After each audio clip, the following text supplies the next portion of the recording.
Hello and welcome, folks, to The Freelancer. This is a podcast that discusses all things publishing through a social justice lens. My name is Andy Hodges. I'm a cultural anthropologist turned fiction writer and editor, and I own a book editing business called The Narrative Craft. So make sure you subscribe to the show so you never miss an episode, and sign up for my fortnightly newsletter in the show notes if you want more regular updates. So, welcome to episode 1. And today's episode is called 10 Reasons Why I Am So Over Self-Publishing. So I'm going to start off by just telling you a little bit about what self-publishing is and how it's different from traditional publishing. And then I'll dig into the reasons. So, with self-publishing, the author funds all the book production services, the cover design, the editorial services, marketing and promotion. The author then publishes the book via a platform, so Amazon KDP is the most famous one here, and the author markets and promotes the book themselves. So with self-publishing, the big plus is that the author receives a lot more royalties, and we're looking at, around 70% maybe on Amazon KDP versus 15% typically for traditional publishing. With traditional publishing, you write your novel, then you send your manuscript to literary agents, and if you're very lucky, you sign with one. The agent then, again, with a bit of luck, finds a publisher for the book. The publisher then produces the book, so they do all the editorial, cover design, etc. The author must usually do some marketing, but they also have some support. And all money streams to you. So you don't have to invest any money at all, as you do with self-publishing. And you do earn royalties, but nowhere near as much as with self-publishing.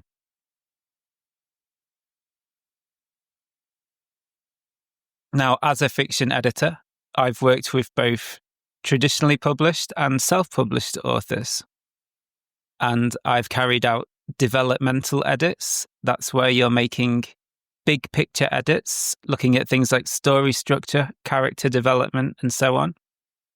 And I've also done copy edits as well. That's where you're polishing and improving the prose and preparing the book for publication. So, if you're an editor who works in this space, I hope you find these observations useful. And if you're an author, I hope this gives you something to think about, especially if you're deciding which route to take. And the big message here is that I am not saying here that the act of self-publishing is bad. I'm not asserting a hierarchy between traditional publishing and self-publishing. Sometimes self-publishing is the best option. What I'm critiquing here is certain aspects of the industry. And there's also a few points that are not even critiques of the industry. They're about my personal preferences. So listen carefully and see if what I have to say helps you understand your choices and your situation. So the first issue for me is a values misalignment. So the financially successful people in self-publishing tend to publish high quantities of genre fiction. The industry doesn't reward slow and careful writing, at least not in a financial sense. And maybe you've heard of movements such as 20 books to 50K. Like that's the idea that you will write 50, you will write 20 books and then you will be able to earn like an annual salary of $50,000, pounds, whatever, in royalties from sales. Writing 20 books is a lot, especially when you think about all the heavy revision and work that goes into producing a book. So my feeling here is, well, first of all, as a writer, I only plan to write maybe half a dozen books, 10 max in my whole lifetime. So this idea of 20 books to 50K just doesn't sit right with me. And the pace of self-publishing with these commercially successful authors maybe writing 2 or even 3 or even 4 novels a year doesn't sit right with me either.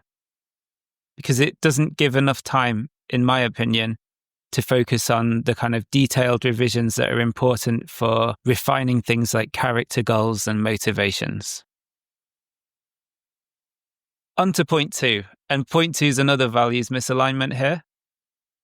Organizations such as the Alliance of Independent Authors, they've leaned heavily into AI and ChatGPT use. So here's a statement they've made as part of their AI policy on their website.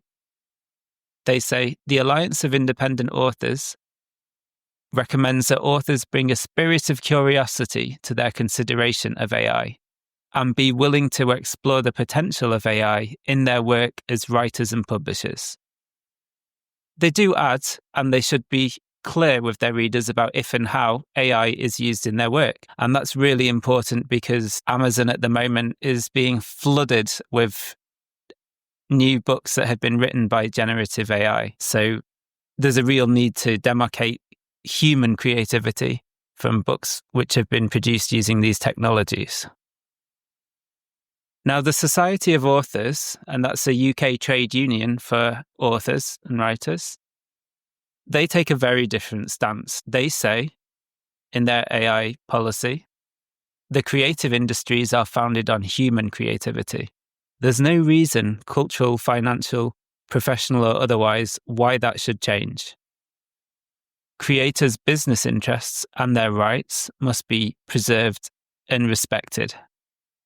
And this is much closer to the default position among editors and authors in my network who are curious about generative AI as a whole, but they're also strongly critical of how it's been implemented so far and consider a lot of the processes and things involved, like the training of AI on text. They and me understand that as copyright theft. So the whole kind of take or curiosity present in the self-publishing industry or sector towards generative AI doesn't quite sit right with me. On to point 3. There's a lot of low-quality writing out there in the self-publishing space because new writers don't know what they don't know. What this means is that all projects need heavy vetting for me as an editor, and I find that tiring. Now, this is true for traditional publishing as well. This is why literary agents exist, and I don't envy their work, looking through all of those query packages and writing samples. And the issue here is the lack of a filter. So I've received inquiries about editing text that look like a first draft, with no awareness of fiction craft techniques and so on. And that's easy to happen because there's a whole romantic idea and tradition about writing that it's bringing up stuff from the unconscious and, sharing it. It's like a creative well or a spring or something like that. And that whole ideology just doesn't sit right with the idea of creative writing as being a craft that is learned. So that's one of the big issues here. Another reason that contributes to this is what's called the Dunning-Kruger effect. And that is, and it's not just true of creative writing, it's true of many different areas. So people who are novices in a new skill tend to massively overestimate their competence in that skill. And that's one of the reasons why a lot of these newbie inquiries happen where the texts just aren't ready for editing yet. All right, on to point 4. Well, there are a lot of copy editors out there who are willing to edit texts that need heavy developmental work, that need heavy work improving the plot, the character development, and so on. And that happens because these copy editors are often well-meaning, but they don't know what they don't know. They haven't trained in developmental editing. And this creates a bit of an ethical minefield. So my stance here is firm. A fiction copy editor needs to be trained in the fundamentals of developmental editing, even if they don't offer that service, so that they can say to the author, your text isn't ready for copy editing yet, send it to a developmental editor first. If they don't do that, then you can get into the proverbial putting lipstick on a pig situation, where they're making very fine changes to a text, making sure it's grammatical, that the commas are in the right place or whatever, when the text needs really heavy work. And the issue here is one of what I call informed consent. The editor needs to be able to assess a manuscript and offer the best prescription using all the knowledge that they have available. If the self-publishing author's consenting to a copy edit when the text needs much heavier work, then if the editor knows that and they're not sharing that information with the author, that's ethically dodgy territory, in my opinion. Not legally dodgy by no means, but they are offering a service that doesn't truly serve the author in that situation. And for me, that's a problem. And problems arise here simply because of how the market works. So for one, some self-publishing authors can only afford a copy edit or a proofread, and they might know that it needs more work, but that's their budget, that's what they're doing. And equally, some editors find it hard to turn work down if they have an empty schedule. So a heavy copy edit can take 2 to 3 weeks, and it's a substantial amount of money, could be £1,500, £2,000 or whatever, even more. And some editors will find it hard to turn that work down if they have an empty schedule. So this is where things get, dodgy. Another issue, and I'm not going to dwell on this one too much, is that rates in this niche are skewed to low. Not compared with fiction trad publishing. That's a whole other conversation, and I'll be doing another episode on that. But reasonable rates. So what I would say, £40, £50 an hour, because you really can't edit for more than 5 or 6 hours a day. These are really peak rates in this niche, whilst they're pretty standard in my other niches. So if I'm going to work for a lower rate, my personal choice is that I'd rather work on a traditionally published book that's been vetted by multiple people who, publishing professionals. And sure, there are a lot of discussions on social media about scammy editors and about authors who are only willing to pay a few $100s for a copy edit, which would not be a livable wage. I've always tried to keep away from those conversations. I'm pretty anti-social media, as you're going to learn through this podcast anyway. I don't think they're quality conversations, and you can easily get into an emotional tug of war between editors and self-publishing authors. And you also don't always know who you're talking to, what background and expertise those people have. And I've seen really big pile-ons on social media, and they are not good for anyone involved. That's my opinion. All right, point 6. The client education aspect can be exhausting. So if you're working with self-publishing authors or indie authors, new authors make up a fairly large part of the market. And that means you'll be correcting basic issues often with things like dialogue punctuation in a copy edit, for example. Or if you're doing a developmental edit, again, it'll be story fundamentals like big POV problems, that's point of view problems. Some people love doing this educational work, and I can see that, especially people, I guess, with a big teaching background. But it's not for me. It was exciting for me a few years ago, and I learned a lot through working with authors at that stage in the process. But right now, I prefer a more meaty challenge, some more subtle problems, and I like to see authors doing really interesting, slightly quirky stuff in their writing too. So I find this kind of beginner level client education aspect just a little bit exhausting. Point number 7. There are a lot of grifters in this niche because of the fantasies linked to publishing a book. What that means is you as an editor have to do extra work to build trust. And authors too. And I know this because I write fiction as well. Authors are being very vulnerable and they're sharing parts of themselves with you. Also, a lot of authors, and especially new authors, have unrealistic expectations about all sorts of things, about what an edit will do, how long it will take, etc. And not every self-publishing author understands, especially new ones, that they have to do a lot of marketing and promotion. So it's quite common, and I've seen this a few times, that people self-publish a novel that doesn't sell. Especially when you look at Amazon, etc. today with all of the ChatGPT produced books on there. It can be difficult to stand out.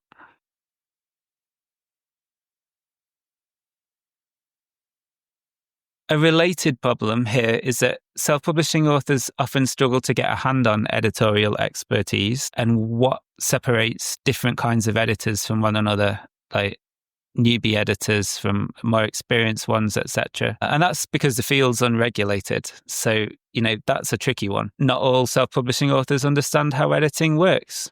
I know I didn't when I wrote my first book before I even dreamt of becoming an editor. And then there are lots of scammers and grifters in this space. There are people charging thousands of dollars for a 1 or a 2 hour call with you, etc., etc. That could in principle be reasonable if that person had 20, 30 years of experience in the publishing industry. But when it's somebody who made the decision to switch to editing last year, then, I raise my eyebrows. All of this creates a tricky environment for service providers to navigate, and also for authors to navigate too. What this means is extra work building trust is necessary. So most editors I know in this niche are very active on social media, producing a lot of blog content that shows off their knowledge, which are the first steps to building trust. That, again, involves a lot of extra labor. So you have to factor that into the prices that you're charging as well. And that links to point 8. And point 8 is clients are often one-offs. Not everybody is producing that series. And often if they do decide to produce a long series, they're often plumping for a cheaper edit as well. And because there's a lot of one-offs and they're coming at you from all directions, really, there are people in all walks of life who make the decision to write a book. It's not like you go to LinkedIn and key something in, I don't know, environmental scientist or something like that, and then find a list of people who you could work with. So editors have to do a lot of marketing work in this niche, and that's not for everyone.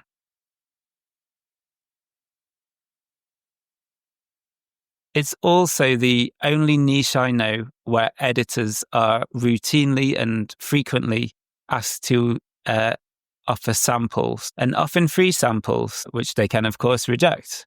And I just made it my policy not to offer free samples. But this is something, this is a topic really for another episode. But for me, that's an orange flag as well, that some authors are expecting something for free. I think it's fine to ask, but when there's a tone of expecting, that's a problem. Number 9, some indie authors try and do too much by themselves rather than building a solid network.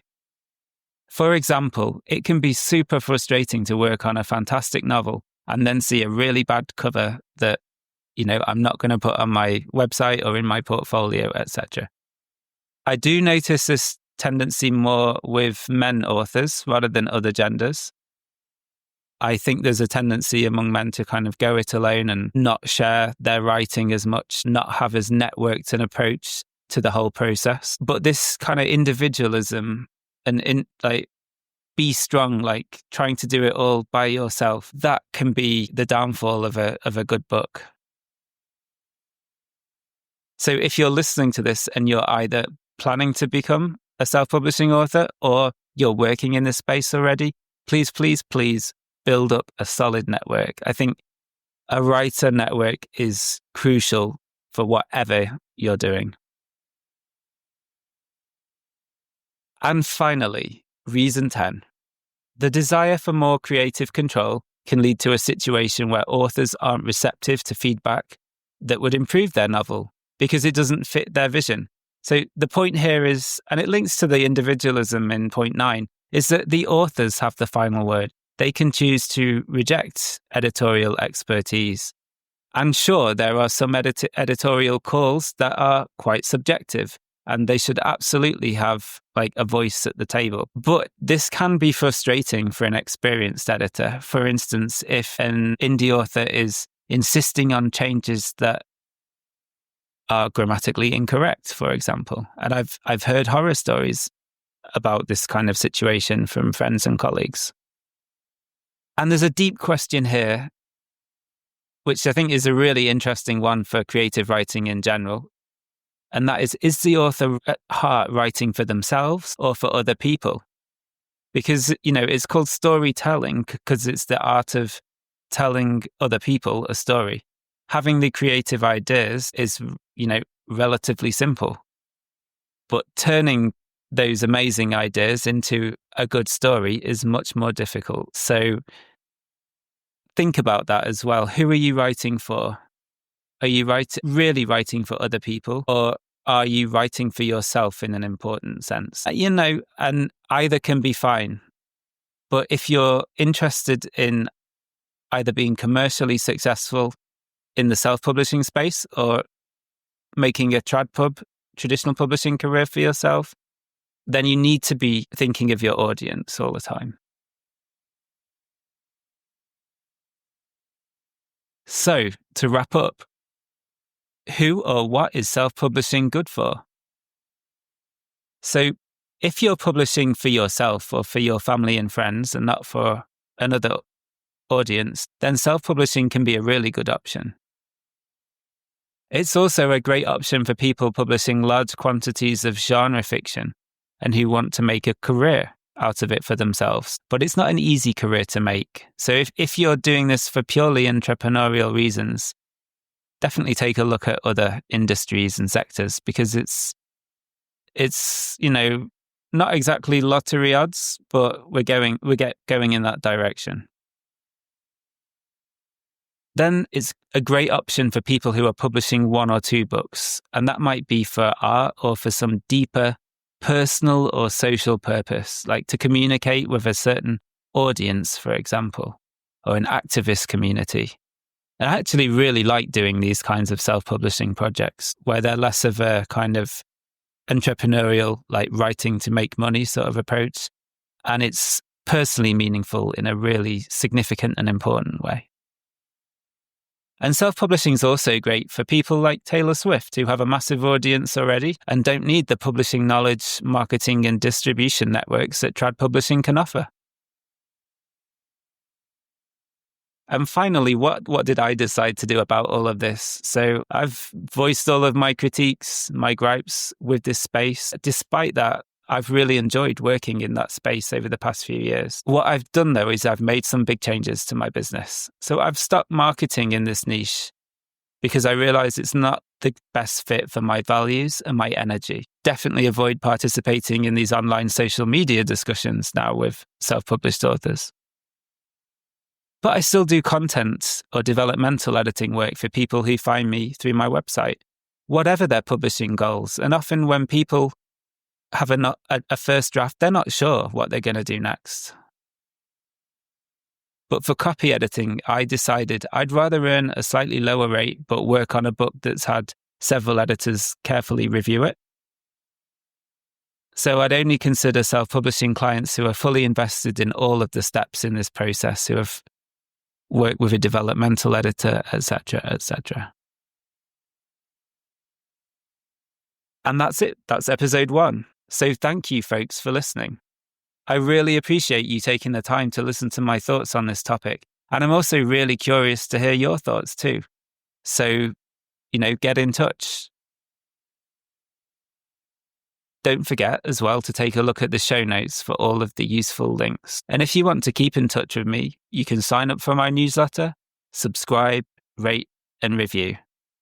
And that's it. See you next time.